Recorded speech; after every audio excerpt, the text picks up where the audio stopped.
Good afternoon, I'm Imogen Bakra and welcome to this COP26 debrief, giving you bite-sized insight on the latest COP26 discussions and developments. I'm joined by a climate and ESG specialist, James Close, who is on the ground at COP26 to hear his key takeaways. Today was Transport Day, where the COP discussions focused on the steps needed to accelerate the transition to zero-emission transport. So James, transport is a large contributor to global greenhouse gas emissions. What policy progress is being made on decarbonising transport? And are governments and industry looking at new ways to accelerate low-carbon transport? Hi Imogen, great to see you again and great to be reporting today from Glasgow and what's going on here at the COP. So I think it's been a really interesting set of announcements that have come out around Transport Day. I think there's a sense that some of these have been somewhat more positive than others. I think it's proved difficult to get everybody aligned with a phase-out date, for example, for the internal combustion engine. But there has been a lot of consensus around the importance for promoting electric vehicles, and we signed up to the Declaration for Electric Vehicles and Vans, which is, I think, quite productive.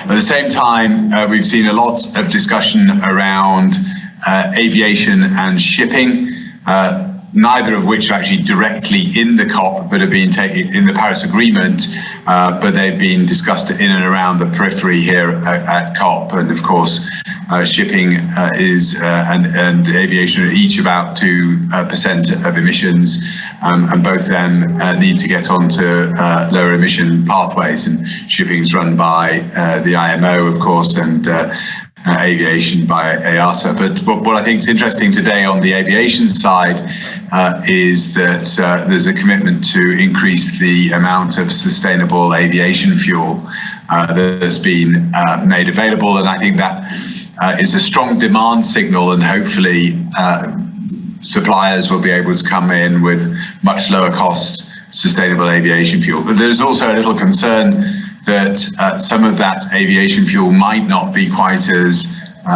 carbon free as people would hope, particularly some of it coming from plastic waste, for example, where some of the estimates suggest that actually the emissions are significantly more than those produced by fossil fuels. So there's a lively debate going on about the role of hydrogen in aviation as well. But it's very clear that the aviation industry wants to make sure that they can address future demand, and that they don't end up in a position where their growth out of the pandemic is stymied by the backlash from the environmentalists as people start to change their behaviour. So very interesting. So of course, a lot of other things that aviation companies can do in terms of lower weight in the aeroplanes and more fuel efficient jets. So again, that's another interesting area. Hydrogen, of course, is another area that's been discussed quite a bit in the course of this COP. And with respect to transport, it's really about some of the large, heavy vehicles such as freight and trains, and making them available for hydrogen to be the fuel of choice. And it's great to see a couple of hydrogen buses here in Glasgow on the concourse, ready to move people around. So it's, yes, a lot of activity. I wouldn't say there's been a sort of complete breakthrough on electric and decarbonised transport, but I think some good progress made across all sectors. You mentioned briefly there about electric vehicles, and as you know, the key COP26 goal for transport was listed as speed up the switch to electric vehicles, and getting more people to buy electric vehicles is a key part of the UK government's net zero strategy. Can you give us a bit more detail on what you heard on that today, and are you optimistic about the pace at which electric vehicles are going mainstream? Yeah, well, I think electric vehicles, any plug-in vehicles, so that includes electric and hybrid vehicles, are now about 15% of sales. So it's really quite extraordinary how quickly that's grown. And it's also really interesting to see all of the electric vehicle manufacturers committing to some form of electric and plug-in hybrid, and the scale of that is quite transformational, really. I think there's still recognition in the UK that there's a lot of work to do around charging networks, and Octopus have been quite vocal about the support that they can provide to that. And of course, they're partnering with us as we promote electric vehicle charging infrastructure discounts for our customers.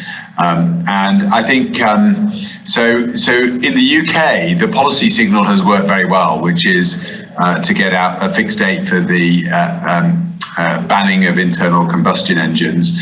And that means that the pace and rate of adoption of electric vehicles is increasing quite steadily. So I think quite a lot of expectation that that's going to be a major source of growth. And I think also some recognition that at the local level, through ultra-low emission zones, such as in London, and indeed there's one here in Glasgow, are driving towards vehicles that have much lower emissions than the ones that are currently on the road. What about financing mechanisms then for green transport? Did that get discussed at all today? Not specifically.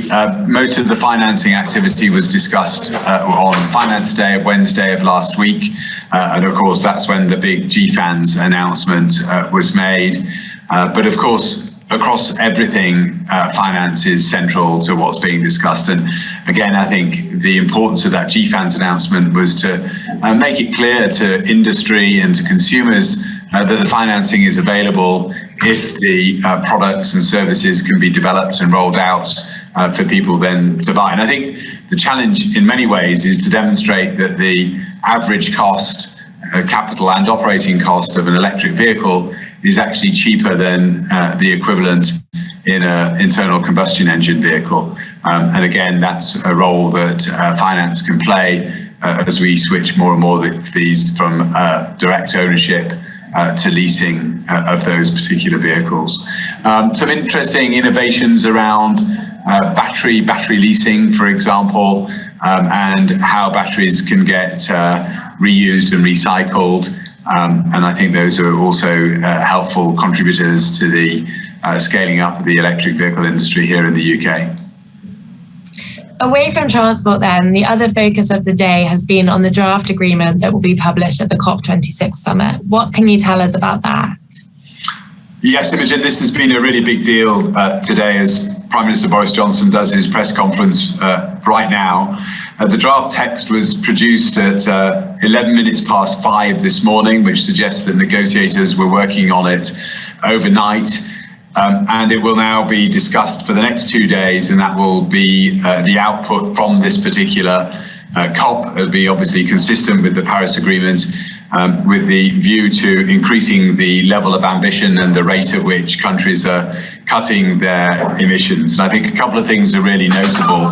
The first is that fossil fuels will be mentioned for the first time in the draft. Whether it gets through to the final version will be a function of how some of the fossil fuel emitting countries respond. And second, reference to 1.5 degrees, which is included in the draft text, which again has been something that certain parties, including the Chinese, have rejected. There's also quite a lot of recognition that more help will be needed for developing countries, both supporting them in building resilience and adapting to the climate change that's already brought in, but also noting the importance of mobilizing the 100 billion a year, which was a part of the commitment in Paris. So hopefully out of all of this, a strong text will come out, and that will give us a good trajectory coming out of COP and enable us to feel as though we've made some significant progress. But we'll be watching that over the course of the next 24 to 48 hours. All right, well, it sounds like another interesting day at COP26. I think that's probably all we've got time for today, but thank you, James, for those insights fresh from COP26, and thank you, viewers, for joining us. If you'd like more views and actionable ideas on the trends shaping the business landscape, please subscribe to our social channels. See you again soon.